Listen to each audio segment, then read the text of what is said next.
You're listening to the Candid Comms podcast with Rachel Miller.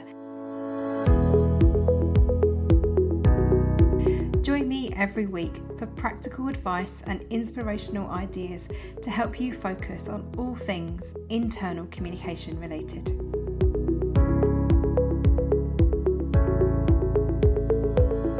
Hello and welcome to the show. On this week's episode, you and I are going to be focusing on how to create an effective internal communication team, and you will leave with one thing to know, one thing to do, and one thing to think about. I'm really looking forward to this one. Are you ready? Let's get started. The reason I'm looking forward to this episode is because this is a constant conversation for me, comms friends, and I'm sure it is for you too. When you meet another internal communicator, be it via a virtual event or pre-COVID when we met in person, very soon the topic of conversation would turn around to, so how many members do you have in your team? And where do you report into? And how big's your budget? And how many channels do you have? These are the sorts of conversations that we have with our comms peers. And the reason being is we're trying to get a sense of what other people do. There are many different layers that make up what being an effective internal communicator mean, and particularly when we're thinking about how to structure teams. Through my work at All Things IC, I get involved in this a lot from all different angles, from being on interviewing panels to interview comms directors or heads of internal comms when organisations are investing in internal comms for the first time or they're recruiting new team members. I also help heads of internal comms and comms directors restructure their internal comms teams. I help them look at their job descriptions and make sure that they're fit for purpose. There's that phrase that we love, that we're looking at, do we have the right people in the right roles? Or most important for me is, do we have the right requirements in place for what the business need? If you're thinking about restructuring an internal communication team or setting it up for the first time, you need to be focused on what the business requirements are. So this is something that we need to know. Now, depending on the maturity of internal communication inside an organisation, the purpose around why you're investing in a team or creating a team for the first time could vary. So I encourage you to think this through. So when you're looking at internal communication, imagining that you are an in-house internal communicator, what's the purpose of your team? What are you here to do? I believe the purpose of internal communication isn't telling people what to do, it's to create a shared understanding and a shared meaning. Only then can employees align themselves to our company's purpose, whether we're curing patients, selling widgets, transporting people, whatever the organisation is here to do. The aim or the purpose of internal communication is to connect the dots. It's to connect our people to our purpose, and it may also be to help facilitate the flow of communication inside the organisation, connecting the right people to the right information to help them do their jobs. So what is the purpose of internal communication inside your organisation? You need to know this, because if you're thinking about investing in more people or creating a team, then that lens of what is the business problem that we're trying to solve? Is it we're trying to make sure that our frontline workers have credible, accurate, reliable information that they can then share with our customers and clients? When I'm creating a team, I'm making sure that the business priorities are top of mind. I want to be crystal clear, what is the business strategy? And therefore, what does the communication strategy need to be? And therefore, who are the people who need to be in place to deliver it? Now, it's really tempting if you are trying to reimagine or recreate your internal comms function, it's really tempting to focus on the people. And the reason I think that I get called in to do this for organisations is because often you're really close to those people. They're your peers, they're your colleagues. Actually, you need to be really objective and take out the names of the people and look at what are the business priorities? What's the purpose of our business? And therefore, how does communication need to support that? And this is internal communication, the overarching way a company communicates, not internal communications, the tools, tactics, channels, and methodology. We're looking at that broader, more strategic view in terms of this is what we are here to do as a business. These are our business priorities. This is our business strategy. Therefore, we need to be able to communicate it effectively. And in order to do that, what are the different types of roles that we need to have in place?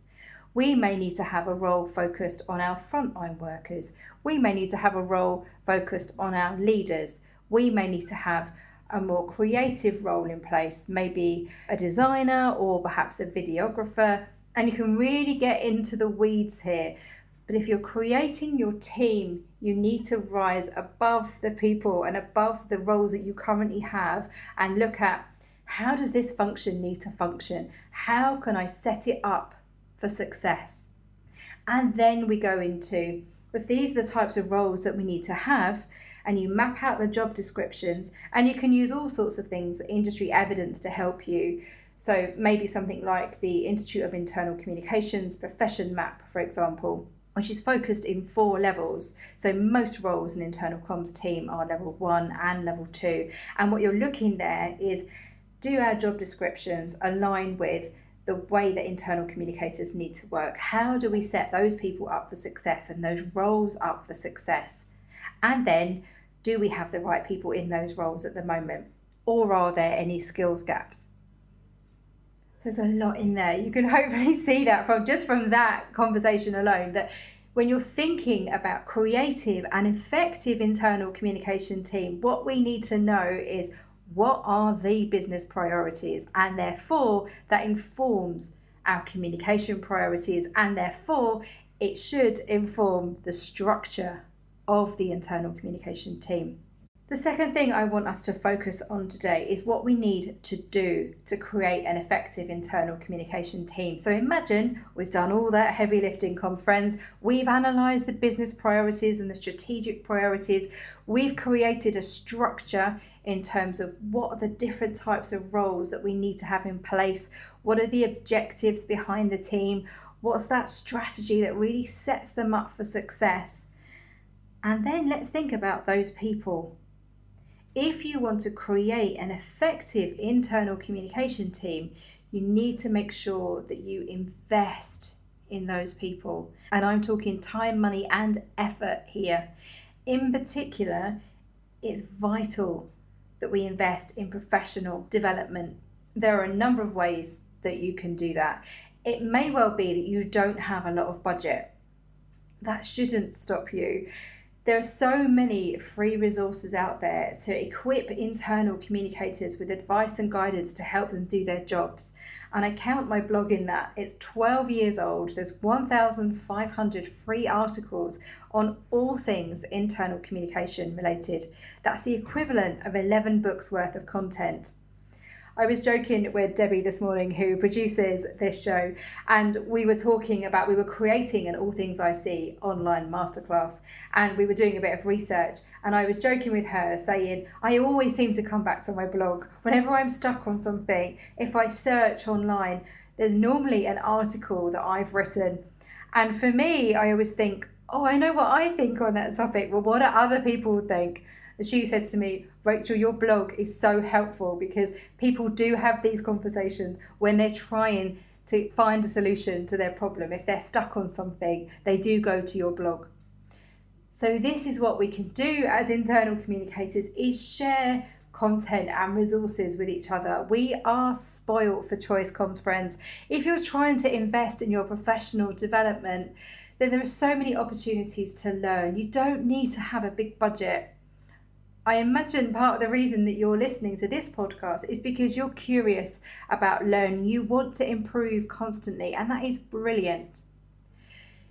When you're thinking about professional development for a team, make sure that you are setting standards. So what does good look like? If you are the leader of a team or a head of internal communication, a director of comms, how can you equip that team and set them up for success? Part of the investment of time, money, and effort is not just about what they do day to day, but how you invest in them for the long term. I think the more that we invest in our people, the more that we equip them and enable them to thrive, the better it is all round for everybody. When you can connect your people with excellent training courses or give them opportunities to go to conferences or attend webinars, whatever that looks like, when you're giving them the permission and the budget to invest in themselves, they benefit, you benefit, your organization benefits, and your employees benefit. If you've listened to the Candid Comms podcast before, you will know that I sign off every single episode with what happens inside is reflected outside. That mindset is so critical for me, and particularly when I'm working with internal communication teams. To set a team up for success, we need to make sure that we are investing in them, because what happens inside that team is reflected outside. I wonder what you're doing to invest in your team. How can you create an effective internal communication team? Let's just flip it on its head for a moment. If that feels quite hard to answer for your own organisation, then let's flip it. And I do this a lot when I'm stuck on something. If I can't really articulate what I think good looks like, then turn it on its head. What does bad look like? What does it mean to have an ineffective internal communication team? Take a moment to do that. Just map that out. So maybe think about what makes an effective internal communication team for my organisation, even if it's a team of one, and I have been a team of one when I was in-house. I hear you, I feel your pain if there's just you. But for you, it's even more important. How can you maximise your time? How can you maximise your resource and your efforts and your energies? So thinking about it from what does an ineffective internal communication team look like, that's often a lot easier to answer. It is when we're stretched, it is when we're overloaded, it's when we're saying yes to stakeholders when we really should be saying no. And there is a whole podcast episode on that topic, Comms Friends, in season 2. I encourage you to look it up. So think about that. How can we invest in professional development and create opportunities inside our organisation? It's not just about going to courses or webinars or reading books or listening to podcasts or reading blogs, but how can you connect your people within the networks of internal comms? There are so many professional bodies, whether it's the Public Relations Society of America or the Public Relations Institute of Ireland, the Chartered Institute of Public Relations, the Public Relations and Communications Association, the Institute of Internal Communication. We are spoiled for choice, comms friends. There are so many professional bodies out there, industry bodies and memberships, where our teams can learn and our teams can network and meet other people. But think about that from inside your organisation and inside your own network. How can you connect your people, your teams, with other people who could be great for them to listen to or learn from? How can you do informal knowledge sharing or information swapping? I used to do that when I was in-house quite regularly, would invite other internal communicators along to our offices to share ideas and swap tips before there were any formal networks like the IC crowd, which I co-created with two friends of mine, Jenny Field and Dana Leeson, back in 2012. So how could you connect your team with people that you know, with people that you used to work with, for example? Think about that in terms of mentoring. How could you equip your team to either be mentored or perhaps offer mentoring themselves? There was a lot in there. We are going to take a short break, and when we come back, I'm going to leave you with something to think about. See you in a moment. Comms friends, do you need to write an internal communication vision, or perhaps you need to create a comms master plan? Maybe you want to have some top tips for working well with leaders or structuring an internal communication team. All of those topics and many more are covered in my brand new How to Be a Strategic Internal Communicator online masterclass. This online masterclass is packed with advice and guidance to equip and support you to take the next step in your internal communication career. It includes videos, workbooks, quizzes, surveys, and text lessons. There's also an option to do the VIP version of the course, which is where you'll submit assignments to me for me to mark personally. Check out allthingsic.thinkific.com and don't forget to use the code Candid Comms at the checkout to save 10% off that or any other All Things IC Online Masterclass. And I hope to see you inside one of those courses very soon.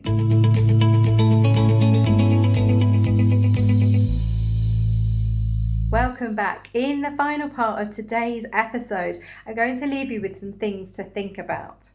Now, we've talked about creating an effective internal communication team through various lenses today. We've looked at understanding what your business priorities are and needs are, and therefore making sure that your internal communication team structure is aligned with that.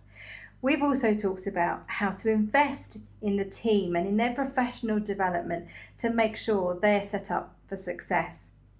In the final part of this episode, I want us to focus on the skills that you need to have to lead a team effectively. People will look up to you when you are a head of internal communication or a director of internal communication, for example. You need to step into that space. How will you establish and maintain trust in that internal communication team? That's super important.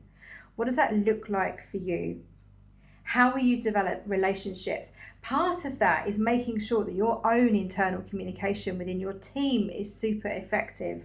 So how do you have regular cadence, your rhythm of internal communication as a team? Whether that's a weekly call on a Monday morning, whether that's a one-to-one structure with every member of the team every week, how can you set them up for success to make sure as the leader of a team that you're aware whether it's effective or not? There's multiple reasons why doing those sorts of meetings are important. It's not only an opportunity for you to spend time with your team members, but to listen to them, to build trust, to spot any problems, and to be there as a sounding board if they're having any difficult conversations or situations that you need to be aware of. It's important that you maintain that trust. It's not just about establishing trust, but you're maintaining it as a team. I want to share some resources with you, and all of these will be in the show notes at allthingsic.com/podcast. The first is a maturity model that I featured on the All Things IC blog, and it's by Local Wisdom. And Pinaki and I, who's the CEO of Local Wisdom, we were talking about how to create an internal communication team, and he's got a brilliant model that maps the maturity of organizations, and it's got all different levels on it, and it's what you can expect to find at each level. So it's quite hard to describe visually, so I'm going to include it in the show notes at allthingsic.com/podcast, and there's an activity there where you can plug in and map yourselves against the model and see where you are on that scale and maybe get a sense of what other people are doing. Thinking about what other people are doing, a resource I want to point you towards is the State of the Sector survey from Gatehouse Gallagher, which comes out every year, and there are some questions in there which are super useful. So one of the questions is, what department does internal communication report to in your organisation? And in the 2021 State of the Sector, 47% of people said that their internal communication team report into corporate communications, PR, and corporate affairs. They were all lumped together, so some kind of comms reporting. 24% of people said that their internal communication team report in through HR. 13% said marketing. 9% said the MD, the managing director, the CEO, chairman, or chief of staff. 3% said strategy and transformation, and then there was 4% who said as part of another business unit or a different department. So that's 47% of people report in directly through a dedicated comms function, albeit perhaps with corporate comms, PR, and corporate affairs. Now, I'm not going to get into a discussion about where internal communication sits inside an organisation, but if you're having those discussions internally and you're thinking about creative and effective team, having those sorts of stats at your fingertips could be helpful. One of the other questions in the State of the Sector survey from Gatehouse Gallagher is, how many full-time equivalent dedicated internal communicators are there in your organisation? Are you curious about this one? I know people are always curious to know. So I'll include this again in the show notes. But if you have, and this is broken down by the number of employees, so if there are up to 499 people inside an organisation, very typically you will have 2 dedicated internal communicators. And don't throw things at your phone if you're listening to this thinking, 2? We don't have that. I hear you. It is a really contentious topic. So let me just go through the numbers with you. So up to 499 people, it's quite typical to have 2 internal communicators. 500 to 2,499 employees, it's likely you'll have 3. If you have 2,500 to 9,999 employees, it's typical to have up to 7 full-time equivalent dedicated internal communicators. If you have an employee size from 10,000 to 49,999, it's likely you could have up to 10 internal communicators. And if you're bigger than that, if you have 50,000 employees plus, you could have 15 full-time equivalent dedicated internal communicators. Again, I'll include that table in the show notes for you so you can have a look at it. It's normally a real bone of contention. There used to be a figure years ago from Melkram, which was you have 1 internal communicator per 1,000 employees. So if you look at that numbers here, we've got 500 to 2,500 roughly is 3 people. So kind of similar figures. But again, I'll include that. And also there's a question in there about budget. So what's your budget currently allocated to internal communication campaigns, excluding salaries and platform subscriptions? So this is the average internal comms spend based on the size of an organisation. So again, this is broken down into number of employees. So an organisation with up to 499 employees, a low spend is 27,200 and a high spend, so this is the average spend, is £56,600. Again, there's a lot of information here. I'll include it in the show notes. But as a snapshot, this is the typical amounts, the average internal comms spend, and it goes right up. Hold on to your mugs of tea if you're listening with a cup of tea in hand. It goes right up to, if you have 50,000 plus employees, a low spend is £340,300 a year, and a high spend is £402,300. So you can see these are really chunky figures. So they go from a low spend of £27,200 right the way up to £402,300. Such a wide range there. Again, I'll include the State of the Sector survey in the show notes because I know how useful it is to be able to see what other people are doing and what other people are spending. Another resource I'm going to link you to is the International Association of Business Communicators, IABC. I didn't mention them in the list earlier and I should have done, so I will make sure I include them, particularly as I am an IABC member. Apologies, IABC, for missing you off my list. I will make sure you are in the show notes. So there you have it, comms friends. Lots of advice and guidance on creating an effective internal communication team. The final thing I want to leave you with today, as somebody who judges a lot of industry awards, if you have an internal communication team in place and you are doing brilliant work, you are having a real impact inside your organisation, then I encourage you to find opportunities to recognise, honour and reward that hard work. Whether that's entering industry awards and looking for external recognition, where you are putting yourselves up against your peers and submitting your work. There are so many awards out there for all different categories, from digital categories to cultural categories to business transformation to internal comms channels. Again, we are spoiled for choice. I'll include some links to some of the awards that I'm aware of in the show notes, allthingsic.com/podcast for the notes for this episode. If you don't have the budget to enter awards, and lots of them are actually free, please make sure that at the very least you are taking time to reward and thank your effective internal communication team by saying thank you to them, by showcasing their work where you can.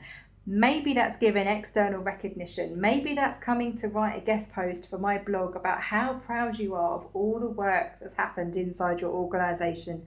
Or maybe you can create your own post on LinkedIn or write an article on LinkedIn and share that wisdom with the rest of us internal communicators. As ever, I would love to hear from you. What are you taking away from this episode? What's been really useful for you? You can find me online at All Things IC on Twitter. Look me up, Rachel Miller, on LinkedIn. I'm Rachel All Things IC on Instagram, or why not send me a note via my website, allthingsic.com/contact. Thank you for tuning in, and remember, what happens inside is reflected outside. See you again soon.